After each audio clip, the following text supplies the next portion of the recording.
ഈ 29 വയസ്സായ ചെറുപ്പക്കാരൻ അദ്ദേഹം നടത്തിയ സമരം, ആ സമരം നിയമപരമായ പോരാട്ടം. ആ പോരാട്ടത്തെ നിങ്ങൾ പിണറായി വിജയന്റെ പോലീസ് എത്ര കണ്ട് എതിർക്കാനും പ്രതിരോധിക്കാനും നിങ്ങൾ ശ്രമിച്ചു.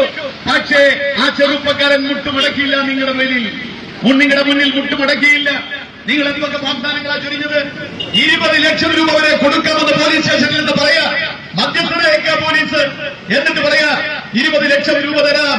പക്ഷേ ആളത്തമുള്ള ഇന്ത്യൻ യൂത്ത് കോൺഗ്രസിന്റെ മണ്ഡലം പ്രസിഡന്റിനെ പോലീസുകാർക്ക് കാശ് കൊടുത്തു വാങ്ങാൻ കഴിയില്ല എന്ന് അതിന്റെ പ്രതീകമാണ് ഞങ്ങളുടെ സുജിത്ത്. ആ പോരാട്ടത്തിനൊടുവിൽ നിങ്ങളുടെ മുട്ടുമടക്കാൻ എന്നിട്ടും പിണറായി വിജയൻ ചെയ്തതെന്താ?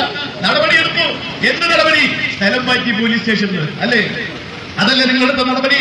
ഒരു സംശയം വേണ്ട, ഞങ്ങളുടെ സുജിത്തിന്റെ ദേഹത്ത് കൈവച്ച പോലീസുകാരുണ്ടല്ലോ, ഏത് ന്യൂമാൻ ആയാലും ശരി, ഏത് ഓൾഡ് മാൻ ആയാലും ശരി, ആ പോലീസ് ഉദ്യോഗസ്ഥന്മാരെ അവരെ സസ്പെൻഡ് ചെയ്ത് അവരെ ജോലിയിൽ നിന്ന് പിരിച്ചുവിടുന്നതുവരെ ഈ സമരവുമായി ഞങ്ങൾ മുന്നോട്ട് പോകും.